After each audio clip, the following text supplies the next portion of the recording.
ഉള്ളത്. ഓരോരുത്തരും ചിന്തിക്കേണ്ടതാണ്.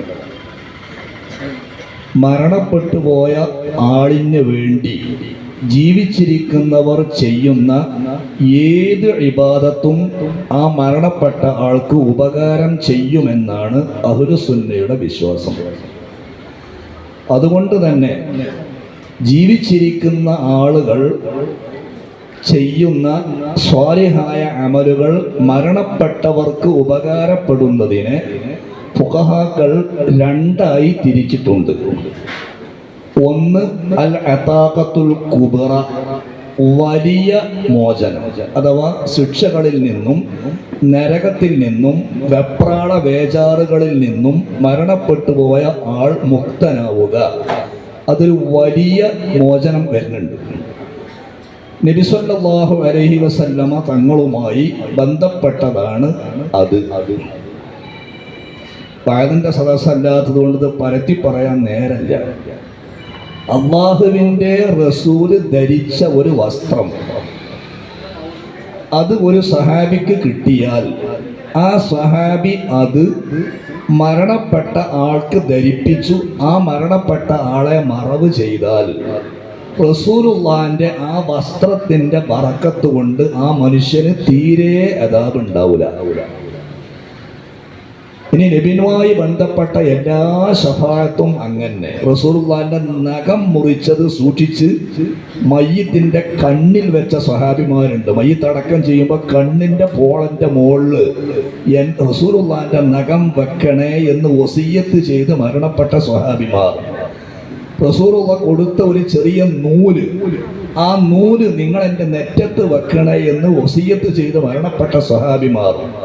ഇങ്ങനെ ധാരാളം മുസ്തഫ നബിയുമായി ബന്ധപ്പെട്ടവ തൻ്റെ ദേഹത്ത് വെച്ചുകൊണ്ട് നിങ്ങൾ എന്നെ കഫൻ ചെയ്യണേ. കാരണം എന്താ? നാളെയുള്ള ഖബറിലുള്ള രക്ഷക്കും നാളെ മഹ്ശറിലുള്ള രക്ഷക്കും അത് ഉപകാരപ്പെടുന്നത് കൊണ്ടാണ്.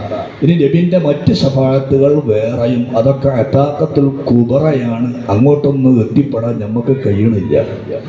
അതിന് തന്നെ പല മേഖല ഉണ്ട്. അതിൽ താഴെയാണ് അതാഖത്തു സൂറ, ചെറിയ മോചനത്തിൻ്റെ മാർഗങ്ങൾ. അതിന് പല വഴികളുണ്ട്. ആ വഴികളിൽ നിന്ന് ചെറിയ ഒരു 3 എണ്ണമാണ് ഇപ്പം നമ്മളെ മുമ്പിലുള്ളത്. ഒന്ന്, മരിച്ച ആൾക്ക് വേണ്ടി സ്വതക്ക ചെയ്യുക. 2, മരിച്ച ആളിന് വേണ്ടി മൗലിദ്, ഖുർആന്, തഹ്ലീല്, തസ്ബീഹ്, തഖ്ദീസ് പോലത്തെ നല്ല നല്ല വാക്കുകൾ പറഞ്ഞ് അത് ആ ആൾക്ക് കൂലിക്ക് വേണ്ടി ദ്വാരക്കുക. 3, മരിച്ച ആളിന് വേണ്ടി ദുആ ചെയ്യുക. ദുആഉം ഖുർആനോത്ത് മൗലിദോത്ത് പോലത്തെ ഓതലുകളും സ്വതക്കയും, ഇവ 3ഉമാണ് ഇന്ന് നമ്മൾ ചെയ്യുന്ന ഈ പരിപാടി. അഥവാ മിക്കതും അങ്ങനെയാണ് ഉണ്ടാകുന്നത്. അങ്ങനെയാകുമ്പോൾ അതിൽ നിന്ന് ഒന്നാണ് സ്വതക്ക. ഈ സ്വതക്ക ചെയ്യുമ്പോൾ ഒരു കാര്യം നാം ശ്രദ്ധിക്കേണ്ടതുള്ളൂ, ബാക്കി അള്ളാഹു സ്വീകരിച്ചു കിട്ടിയാൽ നമ്മൾ വിജയിച്ചു. അതെന്താ? മരണപ്പെട്ട വ്യക്തിക്ക് വേണ്ടി നീയത്ത് വെച്ചായിരിക്കണം സ്വതക്ക ചെയ്യണത്. ഉദാഹരണം, ഇന്നിപ്പോൾ റഫീഖും അവൻ്റെ കുടുംബവും ഒക്കെ പാടെ കൂടിയിട്ടാണല്ലോ വാപ്പയായ മരണപ്പെട്ടു പോയ അലവിക്കാക്ക് വേണ്ടി ഭക്ഷണം ഒരുക്കുന്നത്, വെള്ളം കൊടുക്കുന്നത്, എന്തെങ്കിലുമൊക്കെ വല്ലതും സ്വതക്ക ചെയ്യുന്നതൊക്കെ ഉപ്പാക്ക് വേണ്ടിയാണെങ്കിൽ ആ ഭക്ഷണം വിളമ്പുന്നതിൻ്റെ മുന്നേ ആ ചാറ് ആ വെള്ളമൊക്കെ ആളുകൾക്ക് സപ്ലൈ ചെയ്തതിൻ്റെ മുമ്പ്, പടച്ചോനെ എൻ്റെ ഉപ്പാക്ക് കൂലി കിട്ടാൻ വേണ്ടിയാണ് ഞാനിത് സ്വതക്ക ചെയ്യുന്നത് എന്ന് അവരിൽ ഒരാളെ ഏൽപ്പിച്ച് ആ ആളെല്ലാം നീയത്ത് വെച്ചാൽ അതിൻ്റെ കൂലി ആ ഉപ്പാക്ക് കിട്ടും. ഈ നീയത്ത് ചെയ്തില്ലെങ്കിൽ ആരാണോ പൈസ ഇറക്കിയത് ഓർക്ക് കൂലി കിട്ടും, മയ്യത്തിനൊന്നും ഉണ്ടാവില്ല. വളരെ ശ്രദ്ധിക്കേണ്ടതാണ്. അവരുടെ ഷർത്തുള്ളൂ. അങ്ങനെ നീയത്ത് ചെയ്തിട്ട് കൊടുത്താൽ എന്താ കൂലി കിട്ടുന്നത്? ആ കൂലി ഫതുഹുൽ മുഈനിൽ തന്നെ കാണാം. ഫതുഹുൽ മുഈൻ അടക്കമുള്ള ഫിഖ്ഹിന്റെ കിതാബിലുള്ളത് മയ്യിത്തിന് വേണ്ടിയുള്ള സ്വതക്കകളിൽ ഏറ്റവും വലിയ സ്വതക്ക, ദാനങ്ങളിൽ അതിമഹത്തായ ദാനം അന്നദാനം. ദാനങ്ങളിൽ വെച്ച് ഏറ്റവും മഹത്തുള്ള ദാനം അന്നദാനാണ്. വെള്ളം കൊടുക്കുക, ഭക്ഷണം കൊടുക്കുക. അത് ഏതും ആവാം, മധുരമുള്ളതോ മധുരമില്ലാത്തതോ. മധുരമില്ലാത്തേക്കാർപ്പം തോന്നെ ആൾക്കാർക്കാർക്കും മധുരം വേണ്ടതായി. അങ്ങനെ എന്തായാലും ശരി, അത് സ്വതക്ക ചെയ്യാൽ ഈ നിയ്യത്ത് വെച്ചാണ് കൊടുത്തതെങ്കിൽ ഇന്നിപ്പോ റഫീഖിന്റെ കൂട്ടുകാരും കുടുംബവും കൊടുക്കുന്ന ഈ സ്വതക്ക നിയ്യത്തോട് കൂടിയാണ് ചെയ്തതെങ്കിൽ അള്ളാഹു എന്താണ് അലവേക്കാക്ക് കൊടുക്കുക? അതാണ് ചോദ്യം. നമുക്ക് അതാണ് വേണ്ടത്. ആ മനുഷ്യന്റെ മേലെ ഒത്തുകൂടിയത് അള്ളാഹു കൊടുക്കുന്നത് എന്താ? അലവികാക്ക ജീവിതകാലത്ത് ഈ ചോറൊക്കെ കണ്ട് വെച്ചുകൊടുത്ത എന്താ കൂലി? അലവികാക്കന്നെ നേരെ കബർന്ന് നീച്ചെന്നു, മൂപ്പരന്റെ അരി കഴുകി മൂപ്പരന്റെ ഇറച്ചൊക്കെ ഉണ്ടാക്കി മൂപ്പരന്റെ ചോറ് വെച്ച് കൊടുത്താൽ എന്താണോ ആ മനുഷ്യനുള്ള കൊടുക്കുന്ന കൂലി, ആ കൂലിയാണ് ഒട്ടും കുറയാതെ ഈ മരണപ്പെട്ട വ്യക്തിക്ക് അല്ലാഹു നൽകുന്നത് അന്നദാനം കൊണ്ട്. അപ്പൊ നിയ്യത്ത് വെച്ചാൽ അൽഹംദുലില്ലാ 10,500 ആളുകൾക്ക് ഭക്ഷണം കൊടുത്താൽ സ്വന്തം കൊടുത്താൽ കിട്ടുന്ന കൂലിയാണ് കിട്ടുക. എന്നാൽ ഉണ്ടാക്കിയ ആൾക്കാർക്കും മറ്റുള്ള കൂലി അല്ലാഹു തആല കൊടുക്കും. അത് അവന്റെ ഫളലാണ്. കൂലിയൊക്കെ ആയിരിക്കാം മരിച്ചാക്കാണ്. ഇവർക്ക് അതിന് തുല്യമായ കൂലി അല്ല കൊടുക്കുന്നു മാത്രം. നിയ്യത്ത് വെച്ചില്ലെങ്കിൽ കൂലിയൊക്കെ ഇവർക്കാണ്. മരിച്ചാൽ കാര്യമായിട്ടൊന്നും ഉണ്ടാവില്ല. രണ്ടാമത്തേതാണ് ഖുർആനോത്ത്, മൗലിദോത്ത്, തഹ്ലീൽ, തസ്ബീഹ് ഒക്കെ ചെല്ലല്. അതിന് 2 ഷർത്തുണ്ട്. എന്താണ്? ഒന്ന്, ആർക്ക് വേണ്ടിയാണോ നാം ചൊല്ലുന്നത് അയാളെ നിയ്യത്ത് ചെയ്യണം. ഷർത്ത് എല്ലായിടത്തും ഇന്നമൽ അഅ്മാലു ബിന്നിയ്യാത്ത് എന്നാണ്. അത് എല്ലായിടത്തും ബാധക. നമ്മൾ ചെയ്യുന്ന ഏത് അമലിനും അത് സഹീഹാവണമെങ്കിൽ അതിന്റെ നിയ്യത്ത് വേണം. അതിപടിയും വേണം. അതൊരു അമലാണ്. നമ്മൾ സ്വാലിഹ അമല ചെയ്യണത്. നമ്മൾ കുറെ ഒത്തുകൂടി ചോദിച്ചു പോവല്ലോ.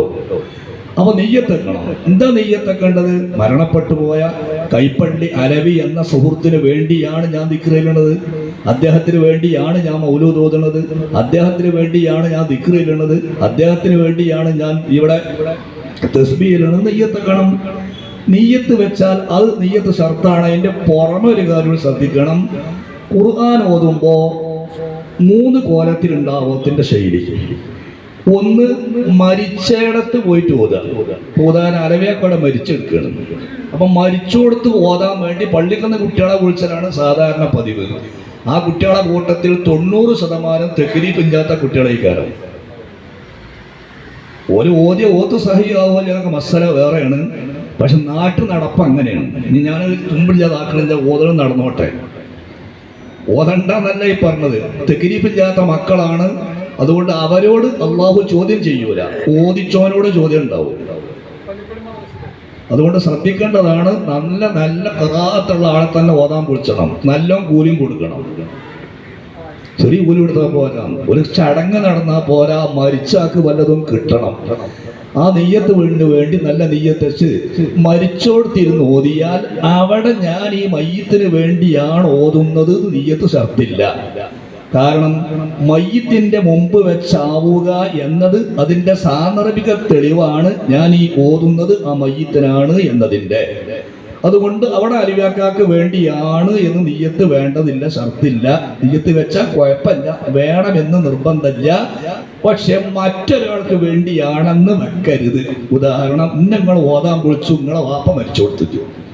ഞാൻ ഓതാൻ വന്നപ്പോൾ എനിക്കിപ്പോ 500 റുപ്യ ഇട്ടത് ഓതി കഴിഞ്ഞാൽ അപ്പൊ ഞാൻ എന്ത് ചെയ്തു? ഒരു ജുസു അൽവിയാക്കാക്കും, പിന്നെ ഞാൻ 10 ജുസു ഓതി അതിന്റെ പാക്ക് നെയ്യത്തെച്ചു. അങ്ങനെയല്ലേ? അപ്പൊ വേറൊരാൾക്ക് വേണ്ടി നെയ്യത്ത് വെക്കഞ്ഞാ മതി. മയ്യത്തിന്റെ തന്നെ ഓതുകയാണ്. അവിടെ എൻ്റെ ഈ മയ്യത്തിന് വേണ്ടിയാണെന്ന് നെയ്യത്ത് വെച്ചോളന്നില്ല, മറ്റൊരാൾക്ക് വേണ്ടിയാണ് നെയ്യത്ത് വെക്കാഞ്ഞാ മതി. അത് ഷർത്തുണ്ട്. അതുപോലെ തന്നെ ദിക്റും അങ്ങനെ. വേറൊരാൾക്കാണ് നെയ്യത്ത് വെക്കാൻ പാടില്ല എന്ന് മാത്രം. ഇനി 2 കബറുങ്ങൾ വെച്ച ഓതുന്നത് വെക്കാം. എന്നാൽ ആ മയ്യത്തിന്റെ മായി തന്നെ ആ കബറിന്റെ അടുത്ത് വെച്ച് ഓതുമ്പോൾ ആ കബറാളിക്ക് വേണ്ടിയാണ് ഓതുന്നത്. പ്രത്യേകം നെയ്യത്ത് വെച്ചോളന്നില്ല, മറ്റൊരാൾക്ക് വേണ്ടിയാണ് നെയ്യത്ത് വയ്ക്കാതിരുന്നാൽ മതി. അത് ഷർത്തുണ്ട്. അത്രയേ ഉള്ളൂ. ഇനി 3ാമത്തെ കോലം കബറിൽ നിന്നും അല്ല, മയ്യത്തിന്റെ മുമ്പൊന്നുമല്ല, മറിച്ച് ഇപ്പം നമ്മൾ ഇവിടെ മദ്രസന്റെ മുന്നിലാണ് നമ്മളുള്ളത്. നമ്മളിവിടെ ഖുർആൻ ഓതി, യാസീൻ ഓതി, ഒരുപാട് ദിക്റൊക്കെ ചൊല്ലി ഇവിടെ നമ്മൾ ശ്രദ്ധിക്കണം. ഇങ്ങനെ ആയാൽ നിർബന്ധമായി നിയ്യത്ത് വെക്കുകയും ഉടനെ തന്നെ ദ്വാരക്കുകയും വേണം. ഉടൻ ദ്വാരക്കണം. ഈ ദ്വാര 2 വിധത്തിലുണ്ട്. ദിക്റിന്റെ ഇടയിൽ വർത്തമാനം പറയാൻ പറ്റുമോ? ഓതിനടി കൂടി സംസാരിക്കാൻ പറ്റുമോ, വീഡിയോ വെച്ചാൽ പോകാൻ പറ്റുമോ എന്നൊക്കെ മസല ഉണ്ടാവുമല്ലോ. ഉത്തരം വേണ്ടേ? മസല ഇല്ലാത്ത മതവിധി ഇല്ലാത്തൊരു കാര്യം ദുന്യാവിൽ ഉണ്ടാവില്ല. ഒരു വിധി അതിന് വേണം. രണ്ടാണ് വിധി. നമ്മൾ സാധാരണ ഇങ്ങനെ ദിക്ർ ചെല്ലാന്ന് വെക്കുക, എന്നാൽ ആ ദിക്ർ തന്നെ രണ്ടെണ്ണം ഉണ്ട്. ഒന്ന് ഏതെങ്കിലും മഹാന്മാരായ ഔലിയാക്കളോ ഉത്തരവാദപ്പെട്ട ഏതെങ്കിലും സ്വാലിഹ്യങ്ങളോ ആയ ആളുകൾ പറഞ്ഞെന്ന ദിക്റാണെങ്കിൽ അവരെങ്ങനെയാണോ പറഞ്ഞത് അതുപോലെ ചെയ്യേണ്ടി വരും. അതിന് നിയമം അങ്ങനെയാണ്.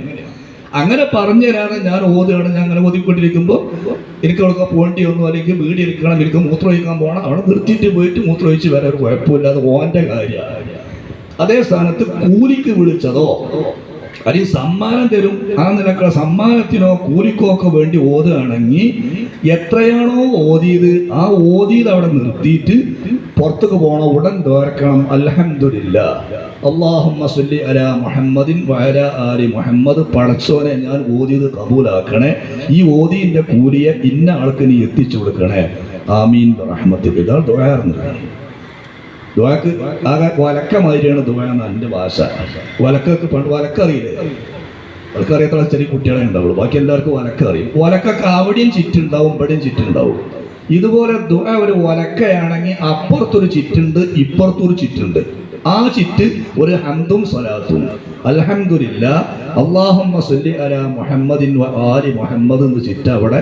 ഇപ്പുറത്തും അല്ലാഹുമ്മ സ്വല്ലി അലാ മുഹമ്മദിൻ വ അലാ ആലി മുഹമ്മദ് അൽഹംദുലില്ലാഹി റബ്ബിൽ ആലമീൻ. അവിടെയും ഒരു ചുറ്റ്, ഇവിടെ ഒരു ചുറ്റ്. ഇനി മൂന്നാമത്തൊരു ചുറ്റുണ്ട് നടുക്കെ. അതേതാ? ഉമ്മാക്കും അവനെ ഓതണവൻ്റെ അല്ലെങ്കിൽ അവിടെ കൂടിയ ആൾക്കാരെ ഉമ്മാക്കും ഉപ്പാക്കും ദ്വാരക്കണം. മാതാപിതാക്കൾക്ക് വേണ്ടിയുള്ള ദ്വായും കൂടി ദ്വാക്ക് ഉത്തരം കിട്ടാൻ ഷർത്താണ്, അല്ല വേണ്ടത് അഭിപ്രായത്തെ ഉണ്ട്. ഏതാവട്ടെ ആദ്യത്തേത് ഷർത്ത്, അവസാനത്തേതും ഷർത്ത് ഉമ്മാക്കും പാപ്പാക്കുള്ളത് നല്ലതാണ് അല്ലെങ്കിൽ ഷർത്താണ്. ഇങ്ങനെ ദ്വാരന്നുകൊണ്ടാവണം ഓതുന്നത്, അല്ലെങ്കിൽ ആ ദ്വാരന്ന് ആ ഓതിയൊക്കെ കൂലിട്ടുള്ളൂ. ഇത് ശ്രദ്ധിക്കണം. ഇനി നീട്ടണം ചേട്ടാ കുട്ടിയെ. അത് ശ്രദ്ധിക്കുക. മൂന്നാമത്തെ കാര്യം ദുആയാണ്.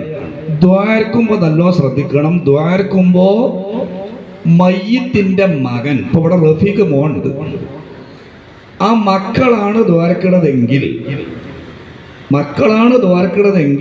രണ്ട് കൂലിയാണ് ഉപ്പാക്ക് ഉണ്ടാവുക. ഒന്ന് സാധാരണ കാര്യം നമ്മൾ ദ്വാരന്നാൽ ആ ദ്വാരത്തിന്റെ കൂലി നമ്മൾ ശ്രദ്ധിക്കുന്നുണ്ടോ? ഞാൻ പറയുന്നത് ശ്രദ്ധിക്കുന്നുണ്ടോ? ഉണ്ട്. എന്നാ ശ്രദ്ധിക്കണം. ഇത് വയലുകളല്ല, എല്ലായിടത്തും നമ്മൾ ചിന്തിക്കേണ്ടതാണ്. നമ്മൾക്കൊക്കെ മരിച്ചാലുള്ളതാണ്, നമ്മളെ മക്കൾ ദ്വാരക്കണ്ടേ. അപ്പോൾ ദ്വാരക്കുമ്പോൾ നാം ശ്രദ്ധിക്കണം. നമ്മൾ ദ്വാരന്നാൽ പടച്ചോനോട് ഇങ്ങനെ പടച്ചോനെ അലിവാക്കാക്ക് പുറത്തു കൊടുക്കണേന്ന് ഞാൻ പറഞ്ഞാൽ അത് അള്ളാഹ് ചെയ്യൽ നിർബന്ധമുണ്ടോ? അല്ലേ? ഉണ്ടോ? ഇല്ല. അപ്പൊ അള്ളാഹു ചെയ്ത് കൊടുത്തെങ്കിലല്ലേ കിട്ടുള്ളൂ. അപ്പൊ അള്ളാഹ് ചെയ്ത് കൊടുക്കണമെങ്കിൽ ദ്വാരക്കണം ഞാൻ ആരാകണം? ഞാൻ പറഞ്ഞ അള്ളാഹ് കേൾക്കണ്ടേ? അതിന്റെ അർത്ഥം മനസ്സിലായില്ല. ഞാൻ ദ്വാരക്കുമ്പോ അള്ളാഹു സ്വീകരിച്ചെങ്കിലല്ലേ. അപ്പൊ എൻ്റെ ദുആ അള്ളാഹു കബൂലാക്കലുമ്മൽ ബന്ധമാണ്, അത് സ്വീകരിക്കാൻ. എന്നിട്ട് വേണം പടച്ചു തമ്പുരാൻ ആ മരിച്ചാക്ക് വല്ലതും കൊടുക്കാൻ. അപ്പൊ രണ്ട് തടവുണ്ട് അടത്താൻ. അതേ സ്ഥാനത്ത് സ്വന്തം മക്കളാണ് ദ്വാരക്കണതെങ്കിൽ ആ തടവ് അവിടെ അല്ല, നേരെ അരവിയാക്ക തന്നെ ദ്വാരനാളുള്ള മാതിരി, ആ ബാപ്പ നേരിട്ട് ദ്വാരനാളുള്ള മാതിരി മക്കളെ ദ്വാര നേരിട്ട് ചേരും. ഓ വലദിൻ സ്വാലിഹിൻ യദ്ഉ ലഹു എന്ന് റസൂൽ പറഞ്ഞതിന്റെ അർത്ഥം അതാണ്. മക്കൾ ദ്വാരന്നാൽ ആ ദ്വാ നേരിട്ട് തന്നെ ഉപ്പാക്ക് ദ്വാന്റെ കൂലിട്ടും. ഒന്നുകൂടി വ്യക്താക്കുകയാണ്. അല്ല ശ്രദ്ധിക്കണ പറയുന്നത്, അള്ളാഹുവേ അരവിയാക്കാക്ക് പുറത്തു കൊടുക്കണേ എന്ന് മക്കൾ അല്ലാത്ത ഒരാൾ ദ്വാരന്നാൽ, അതാണ് ഞാൻ ദ്വാരന്നാൽ അള്ളാഹു തആല അലവയാക്കാക്ക് പുറത്തു കൊടുക്കണമെങ്കിൽ രണ്ട് കടമ്പുണ്ട്. ഒന്ന്, ഞാൻ പറയുന്നത് എന്നെ അള്ളാഹ് സ്വീകരിക്കണം. രണ്ട്, സ്വീകരിച്ച ശേഷം റഹ്മാനായ റബ്ബത് കൊടുക്കണം. എന്താണ് കൊടുക്കുക എന്നൊക്കെ വേറെ ചിന്തിക്കണം. എന്നാൽ മക്കൾ ദ്വാരന്നാൽ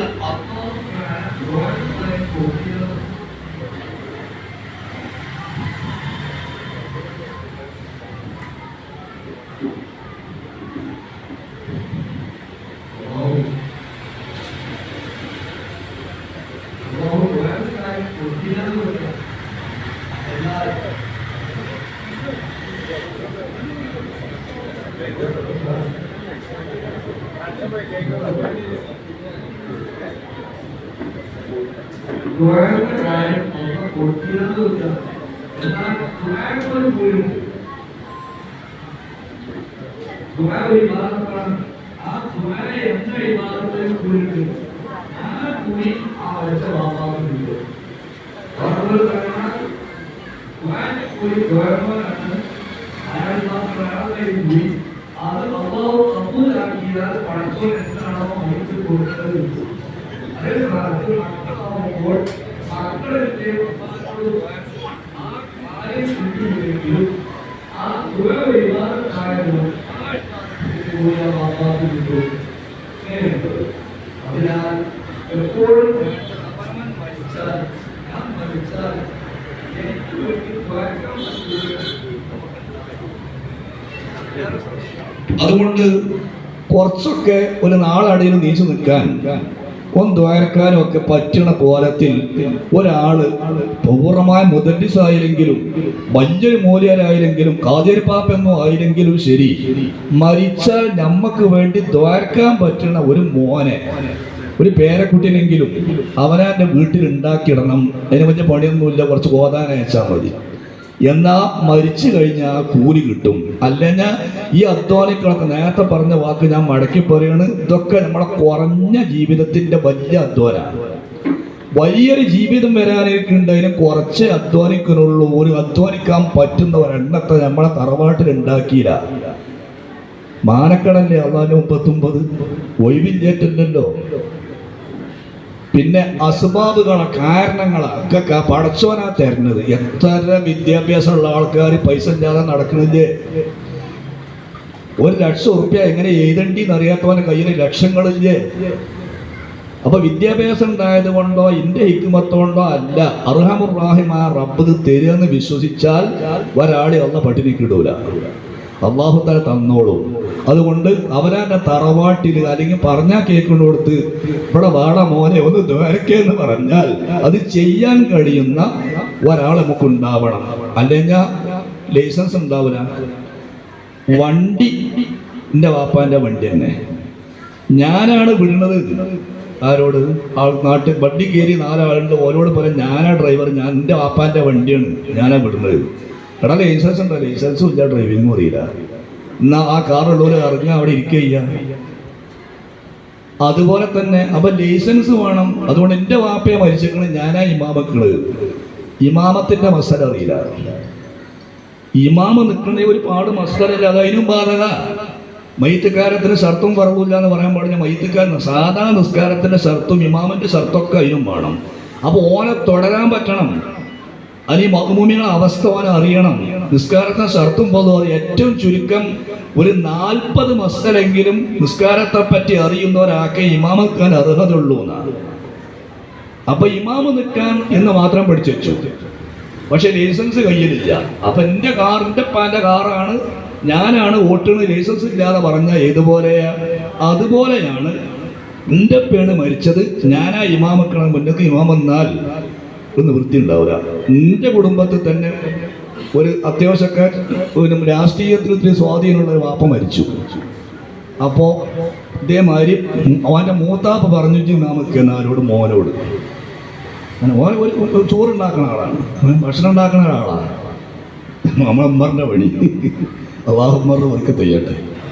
അപ്പോൾ ഇവൻ ചോറുണ്ടാക്കുന്ന ആളാണ്. വാക്ക് കെട്ടി ഇമാമെന്നു ഒരു പാണക്കാട്ടും നടക്കാൻ ഒരു സയ്യിദ് അവിടെ ഉണ്ട്, ആ മാമുമായിട്ടുണ്ട്. ഒരുപാട് ആലിമീങ്ങളുണ്ട്, ഒരുപാട് മുദല്ലിസുമാരുണ്ട്, ഒരുപാട് ആളുകളുള്ള ശാസനാണ് ഈ കുട്ടി ഇമാം എന്നത്. ഞാൻ അവൻ്റെ എഴുത്തൻ്റെ കുടുംബമല്ലേ, അപ്പം ഞാൻ അവൻ്റെ എഴുത്താൻ നിൽക്കണം മൗമുമായിട്ട് തന്നെ. എനിക്കും എൻ്റെ കാട്ടിക്കൂട്ടലൊക്കെ അവിടെ കണ്ടു നോക്കുമ്പോൾ എനിക്ക് മനസ്സ് പിടിച്ചില്ല. ഞാൻ കൊളത്തിയിട്ടില്ല. കൊളത്ത് പറഞ്ഞാൽ മാമി പറഞ്ഞതേ കൊളത്തുള്ളൂ. ഞാനൊക്കെ എന്തിനാ ഞാൻ വൈത്തിക്കരിച്ചു. നിസ്കാരം കഴിഞ്ഞ് ദ്വായൊക്കെ കഴിഞ്ഞ് പോകുമ്പോൾ അവനെ വിളിച്ചിട്ട് ചോദിച്ചു, കുഞ്ഞോനെ ഇജ്ജ് എന്തേ നെയ്യത്തെ ചോദിച്ചു. മയ്യത്തുകാരൻ്റെ നെയ്യത്തെച്ചു. ഓൻ പറഞ്ഞ് ളുഹ്ർ എന്ന ഫർദ് നിസ്കാരം 4 റക്അത്ത് മയ്യത്തിന് വേണ്ടി ഞാൻ നിസ്കരിക്കുന്നു. അങ്ങനെ നെയ്യത്തെച്ചെന്താ? ളുഹ്ർ എന്ന ഫർദ് നിസ്കാരം 4 റക്അത്ത് മയ്യത്തിന് വേണ്ടി ഞാൻ ഇമാമായി നിസ്കരിക്കുന്നു. അതെങ്ങനെയാണ്? ളുഹ്ർ ബാങ്ക് കൊടുത്തിട്ടാണ് നിസ്കരിച്ചത്. നിങ്ങളെവിടെയായിരുന്നു നിന്നോട്? അത് ശരിയാ, ളുഹ്ർ കൊടുത്തിട്ടാണ് മയ്യത്ത് നിസ്കരിച്ചത്. ഉസ്താദ് പറഞ്ഞു ബാങ്ക് കൊടുത്തേക്കാണ് മയ്യത്ത് വേഗം കൊണ്ടുപോകേണ്ടത് കൊണ്ട് മയ്യത്ത് നിസ്കരിച്ചുള്ളൂ പറഞ്ഞു. അപ്പോൾ നെയ്യത്ത് വെച്ച് ഉഹുർ എന്ന ഫർദ് നിസ്കാരം 4 റക്അത്ത് അല്ലാഹു തആലക്ക് വേണ്ടി മയ്യിത്തിന് വേണ്ടി ഞാൻ നിസ്കരിക്കുന്നു. ഇനി ഓൻ്റെ നിയമം എന്താന്ന് പിന്നെ ആലോചിച്ചോളി. അപ്പൊ നെയ്യത്ത് ശരിയായില്ലേ? പിന്നെന്തേ ചെയ്തു വെച്ചു? പിന്നെ 1-ാം തക്ബീർ എല്ലി വജ്ജഹത്ത് ഓതി, അല്ല എന്താ 2-ാം തക്ബീർ എല്ലി ഫാത്തിഹ ഓതി, 3-ാം തക്ബീർ എല്ലി സൂറത്ത് ഓതി, 4-ാം തക്ബീർ എല്ലി അത്തഹിയ്യാത്ത് ഓതി സലാം വീട്ടിയത്. നിസ്കാരം റെഡിയായില്ലേ? ഒരു 10,500 മാമൂമികൾ നിസ്കരിച്ചിരിക്കുന്നു. ഒരുപാട് സ്വാധീനങ്ങളും സയ്യിദുമാരും ആലിമീങ്ങളും മുദരിസമാരും ഒക്കെ ആ കൂട്ടത്തിലുണ്ടായിരുന്നു. തമ്പുരാനെ എല്ലാവരും കുളത്തിക്കണമെങ്കിൽ ആരെക്കാരും ശരിയാവില്ല. അപ്പം നിസ്കരിച്ചാതെ കുഴിച്ചിട്ട മാതിരിയാവില്ല. അതാ പറഞ്ഞ മകനായ ലൈസൻസ് വേണം, എല്ലാം നിസ്കരിച്ചാൻ പറ്റൂ. അപ്പൊ നിസ്കാരത്തിന്റെ മസാല അറിഞ്ഞിട്ട് വേണം ഇമാം വെക്കാൻ, അല്ലെങ്കിൽ സഹിയാവില്ലല്ലോ, തെറ്റിപ്പോലെ. എൻ്റെ വാപ്പയാണ് എൻ്റെ ഏട്ടനാണ് കാര്യമില്ലല്ലോ. വളരെ ശ്രദ്ധിക്കേണ്ടതാണ് അങ്ങനെ കയറി നിൽക്കുന്ന ആൾക്കാർ. അപ്പോഴാണ് ആ ആള് നിങ്ങൾ എനിക്ക് വേണ്ടി നിസ്കരിക്കുന്ന ഉസ്താദിനോട് പറഞ്ഞത്. 2-ാമത്തെ കോലം ആ സ്വാലിഹ് അവർ സെയ്യിദ് ഉണ്ടെങ്കിൽ ആ സെയ്യിദിന് തന്നെ അതിൻ്റെ അവകാശം. അതബ് അങ്ങനെയാണ്, അതബിനാണ് കൂടുതൽ വില. അതുകൊണ്ട് അതബിന് വേണ്ടി ഉസ്താദന്മാരെ കൊണ്ട് നിസ്കരിപ്പിക്കും, ഉസ്താദന്മാരെ കൊണ്ട് ദ്വാരിപ്പിക്കും. അത് അല്ലാഹു തആല കബൂൽ ചെയ്യാൻ ഏറ്റവും നല്ലതാണെന്നാണ് തസവുഫ്. അതിനാൽ സഹോദരങ്ങളെ, മരണം എന്ന ചിന്ത ആ ഒരു സംഗതി വരാനുണ്ട്. നമുക്കൊക്കെ ആ കടമ്പ കടക്കേണ്ടതാണ്. അവിടേക്ക് വേണ്ടി കഠിനാധ്വാനം നടത്തുകയും ദിക്ർ തസ്ബീഹൊക്കെ അവനവൻ തന്നെ ഒരു കുറച്ച് കൊല്ലുവല്ലാഹുവെങ്കിലും ലക്ഷക്കണക്കിന് ഇഖ്ലാസ് പുറത്ത് ബസ്സിൽ ഇങ്ങനെ പോകുമ്പോൾ ഒഴിഞ്ഞുത്തരക്കല്ലേ, അങ്ങനെ ഒഴിഞ്ഞ സമയത്തൊക്കെ ലാ ഇലാഹ ഇല്ലല്ലാഹ് അവനാ തന്നെ ജൈബീനാരും ചെല്ലുക, അവനാ തന്നെ 1-1.5 ലക്ഷം ഖുല്ലുവല്ലാഹു ഓതാൻ സാധിച്ചാൽ അൽഹംദുലില്ലാ. മക്കൾ ചെയ്തില്ലാന്ന് വെക്കുക, എന്നാലും അവിടെ ആഖിറത്തിൽ രക്ഷപ്പെടാൻ കഴിയും. ആദ്യ വാക്ക് ഞാൻ ആവർത്തിക്കുന്നു സഹോദരങ്ങളെ, കുറഞ്ഞ ജീവിതത്തിന് വേണ്ടി കഠിനാധ്വാനം നടത്തുന്ന നാം കൂടുതൽ ജീവിതത്തിന് വേണ്ടി വളരെ കുറച്ചേ പണിയെടുക്കുന്നുള്ളൂ. ആ പണിയിൽ ജാഗ്രത പുലർത്തേണ്ടതാണെന്നും അവനാൻ്റെ ആക്ടിവത്ത് നന്നായി തീരാൻ എന്താണോ വേണ്ടത് അത് ചെയ്യണമെന്നും പ്രത്യേകം ഓർമ്മപ്പെടുത്തുന്നു. അല്ലാഹു നമുക്ക് തൗഫീഖ് നൽകട്ടെ. റബീഉൽ അവ്വൽ മാസമാണ്, നല്ല ശ്രദ്ധിക്കണം.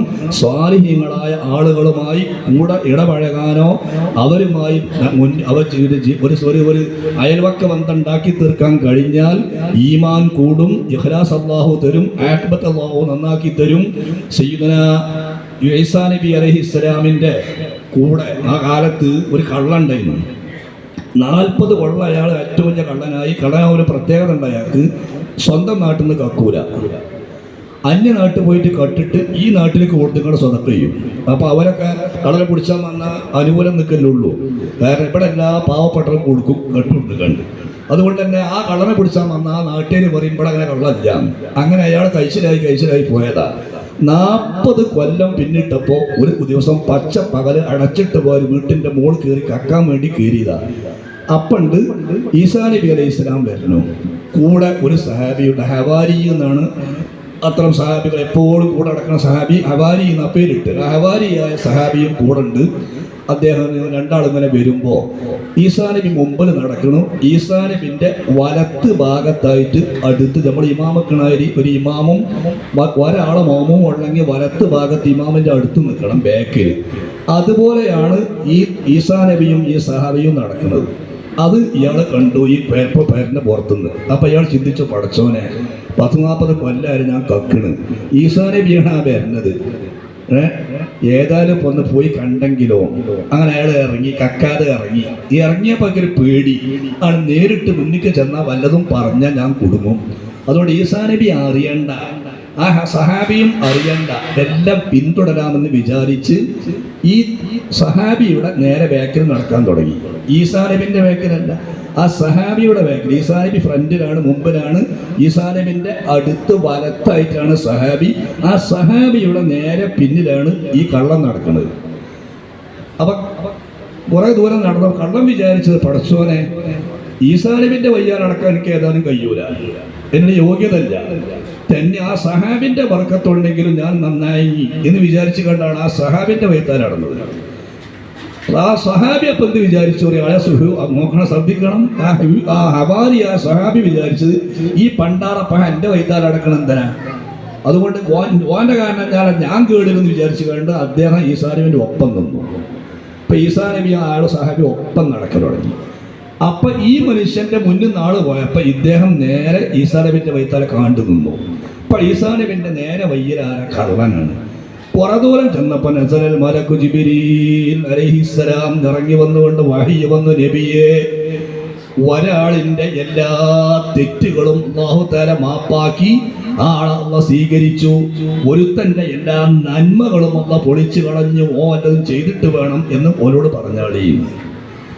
ഈസാ നബി തിരിഞ്ഞെന്ന് ചോദിച്ചു, ആരാ? ഒരു കള്ളന്റെ വൈത്താലെ. അപ്പൊ ഈ പോകാൻ പറഞ്ഞ ഞാൻ തന്നെയാണ്. എന്നാലേ നിങ്ങൾ ഇതുവരെ കട്ടതൊക്കെ തിരിച്ചു കൊടുക്കാൻ കഴിയുന്നത് തിരിച്ചു കൊടുത്തോളൂ, ബാക്കി എല്ലാ തെറ്റും അല്ലാഹ് പൊറുത്തിരിക്കുന്നു, നിങ്ങൾക്കല്ലാഹ് മാപ്പ് തന്നിരിക്കുന്നു എന്ന് വഹയുണ്ട്. നിങ്ങൾ ഇന്ന് മുതൽ എന്റെ സഹാബിയറ്റിന്റെ വയ്യാലെ കൂടണം. എടോ സഹാബിയെ, ജി കിബറനായി. കാരണം എന്താ? എന്റെ വൈത്താലാണ് ആ കേടിൽ നിന്ന് മേടിച്ചു കണ്ട് ആ സാധുവിനെ തള്ളിയിട്ട് എന്റെ കൂടെ നിന്നില്ലേ, അത് ശരിയല്ല, അത് കിബറ. അതുകൊണ്ട് ചെയ്തോടത്തോളം അവരൊക്കെ പൊളിഞ്ഞിട്ടുണ്ട്, ഇനി വേറെ വല്ലതും ചെയ്തിട്ട് വേണം. സഹോദരങ്ങളെ, ചിന്തിക്കണം, ആരാണ് നല്ലവൻ ആരാണ് മോശപ്പെട്ടവനെന്ന് അല്ലാഹുവാണ് തീരുമാനിക്കുക. അതിൻ്റെ കഴിവിൻ്റെ പരമാവധി ഉത്തമരായ സ്വാലിഹ്യങ്ങളുമായി ബന്ധപ്പെടുക, ആഖിബത്ത് നന്നാവാനുള്ള പണി ചെയ്യുക. ഈ സദസ്സ് അല്ലാഹു സ്വീകരിക്കട്ടെ. ആമീൻ യാ റബ്ബൽ ആലമീൻ. അൽഹംദുലില്ലാഹി റബ്ബിൽ ആലമീൻ ഹംദൻ ത്വയ്യിബൻ മുബാറകൻ ഫീഹി.